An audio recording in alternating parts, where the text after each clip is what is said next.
Há momentos na história da humanidade em que uma alma singular emerge das profundezas do tempo, carregando consigo uma mensagem que ressoa através dos séculos como um eco divino. São José Maria Escrivá foi uma dessas almas, um homem que, nascido nas montanhas áridas do Aragão, em 1902, viria a revolucionar para sempre a compreensão católica sobre a santidade e o lugar do leigo no mundo moderno. Mas que revolução foi essa? Não a revolução das barricadas ou dos manifestos políticos, não a revolução que derruba tronos ou ergue barreiras. Foi uma revolução muito mais profunda e, por isso mesmo, muito mais perigosa para as forças do mal que assolam este mundo. A revolução da santidade cotidiana, a descoberta de que Deus habita não apenas nos altares e mosteiros, mas também nas oficinas, nos escritórios, nas cozinhas, nas salas de aula, em cada gesto humano realizado com amor. Imagine, se puder, o jovem José Maria caminhando pelas ruas geladas de Logrono. Em uma manhã de inverno de 1918, seus olhos se fixam nas pegadas deixadas na neve por um religioso carmelita descalço. Algo se agita em sua alma, uma inquietação misteriosa, um chamado que ainda não compreende completamente. Aquelas marcas na neve falam-lhe de sacrifício, de entrega total, de uma vida vivida inteiramente para Deus.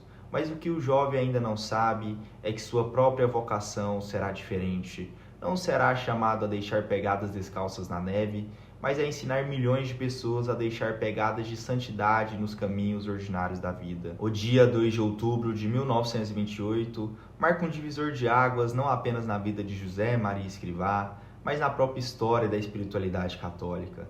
Durante o retiro espiritual em Madrid, enquanto os sinos da igreja tocavam o Ângelus, Deus revelou-lhe com clareza meridiana a missão que lhe restava destinada: fundar o Opus Dei, uma realidade eclesial que abriria caminhos de santificação para pessoas de todas as condições sociais, especialmente os leigos imersos nas realidades temporais. Mas compreendamos bem o que isso significa naquele contexto histórico.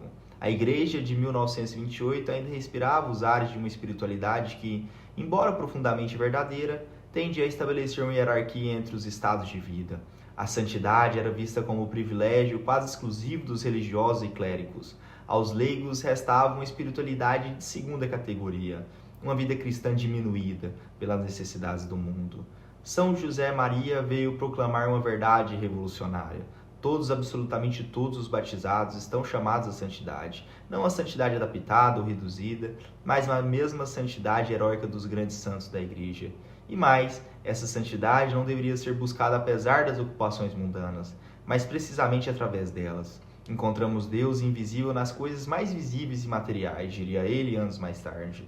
Essas palavras encerram todo um programa espiritual, toda uma revolução copernicana na compreensão da vida cristã. O mundo não é obstáculo para a união com Deus, é o próprio lugar do encontro divino. Aqui chegamos ao coração da mensagem de São José Maria, o conceito do contemplativo na ação. Para compreendermos a profundidade dessa intuição, devemos mergulhar nas águas turbulentas da alma humana, naquele território onde se digladiam as aspirações mais elevadas e as necessidades mais prosaicas da existência. O homem moderno vive dilacerado.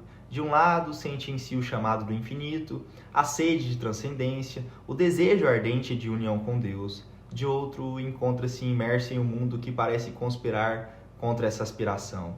O trabalho que consome suas energias, as responsabilidades familiares que absorvem seu tempo, as pressões sociais que fragmentam sua atenção.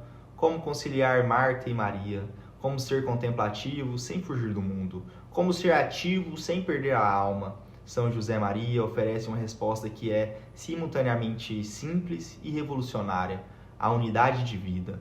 Não se trata de dividir o tempo entre Deus e o mundo, entre oração e trabalho, entre vida espiritual e vida profissional. Trata-se de viver uma única existência, santa e plena de Deus, onde cada ato, cada palavra, cada pensamento esteja orientado para o Senhor. Mas como isso é possível? Como pode um contador, debruçado sobre seus livros de contabilidade, ser contemplativo?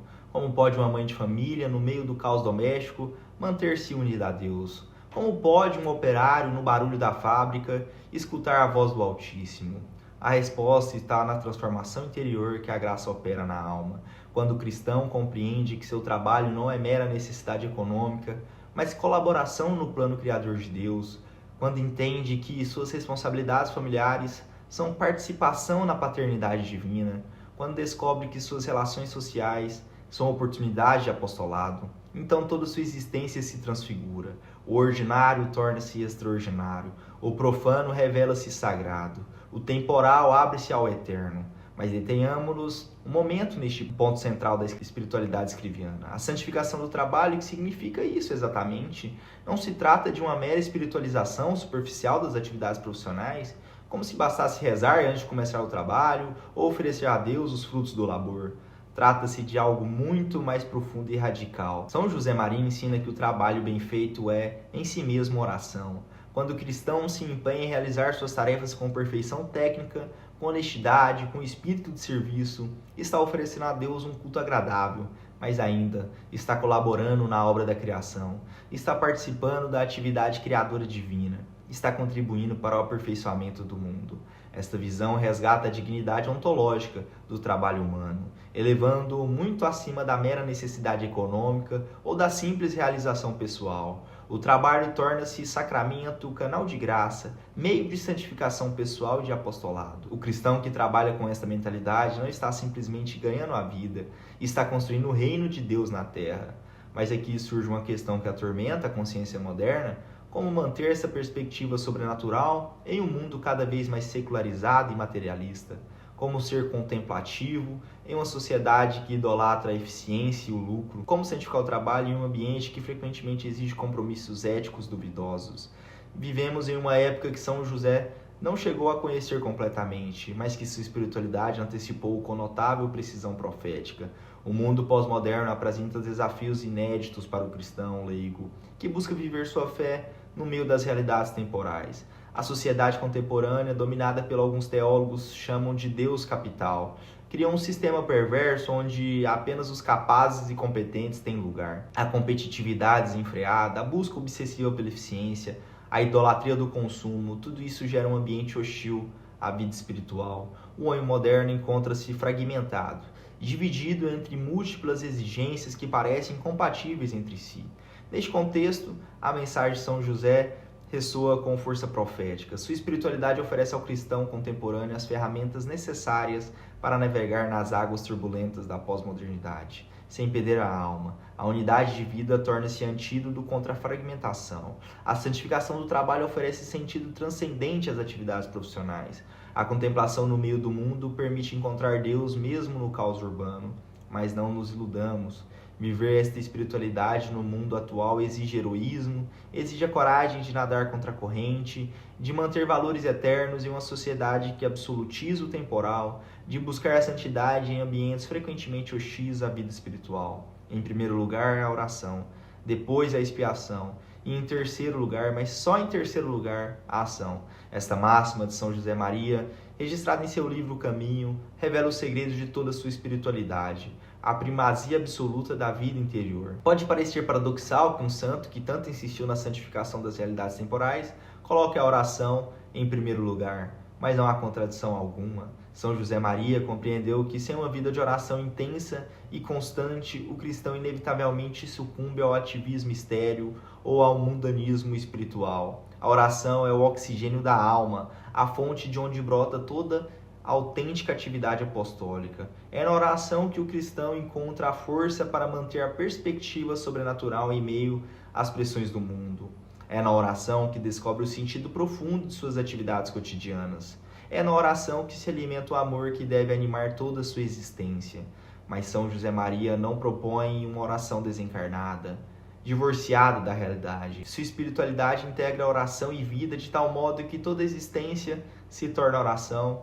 O cristão aprende a orar sempre, como recomenda São Paulo, transformando cada ato em colóquio amoroso com Deus. A cruz, luz, descanso e alegria. Luz na cruz, descanso na cruz, alegria na cruz. Este grito de São José Maria revela outro aspecto fundamental de sua espiritualidade, a compreensão profunda do mistério da cruz.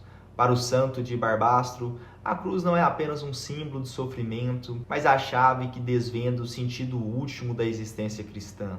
É na cruz que se revela o amor infinito de Deus pela humanidade. É na cruz que o cristão encontra a força para superar as dificuldades da vida. É na cruz que descobre a alegria paradoxal dos filhos de Deus. Esta perspectiva é especialmente relevante para o cristão leigo, que frequentemente se vê confrontado com situações difíceis em seu ambiente de trabalho ou em sua vida familiar. A espiritualidade de São José Maria ensina-lhe a ver nessas dificuldades não obstáculos da santidade, mas oportunidade de configuração com Cristo crucificado. O sofrimento aceito com amor torna-se redentor. As contrariedades profissionais oferecidas a Deus convertem-se em instrumentos de purificação. As tensões familiares vividas com o espírito sobrenatural transformam-se em ocasiões de crescimento espiritual. Quando São João Paulo II canonizou José Maria Escrivá, em 6 de outubro de 2002, definiu-o como o santo da vida cotidiana. Essa definição encerra toda a grandeza e atualidade de sua mensagem. Em um mundo que tende a separar o sagrado do profano, o espiritual do temporal, São José Maria vem recordar-nos que não existe vida dupla para o cristão. Sua espiritualidade responde aos anseios mais profundos do homem contemporâneo, o desejo de unidade, a busca de sentido, a necessidade de transcendência, oferece um caminho concreto de santidade para os milhões de cristãos que vivem imersos nas realidades temporais. Sem vocação para a vida religiosa, mas com sede autêntica de perfeição cristã. A mensagem de São José Maria é fundamentalmente uma mensagem de esperança. Esperança para o pai de família que luta para sustentar os seus, para a mãe que se dedica à educação dos filhos, para o jovem que busca seu lugar no mundo, para o profissional que quer manter sua integridade ética, para todos quantos aspiram à santidade sem fugir do mundo. Todos estamos chamados à santidade. Esta foi a grande descoberta de São José Maria, sua contribuição perene ao tesouro espiritual da Igreja, uma descoberta que continua a ecoar através dos tempos, convidando cada cristão a transformar sua vida ordinária em extraordinário caminho de santificação. Assim viveu, assim ensinou, assim morreu este santo extraordinário que encontrou Deus no ordinário e ensinou o mundo a fazer o mesmo. Sua vida foi uma demonstração viva de que é possível ser contemplativo na ação, santo no meio do mundo, apóstolo nas realidades temporais, e sua mensagem continua a ressoar como um convite permanente à santidade, para todos quantos têm ouvido para ouvir e coração para compreender. Que São José Maria Escrivá rogue por nós, em nome do Pai, do Filho e do Espírito Santo.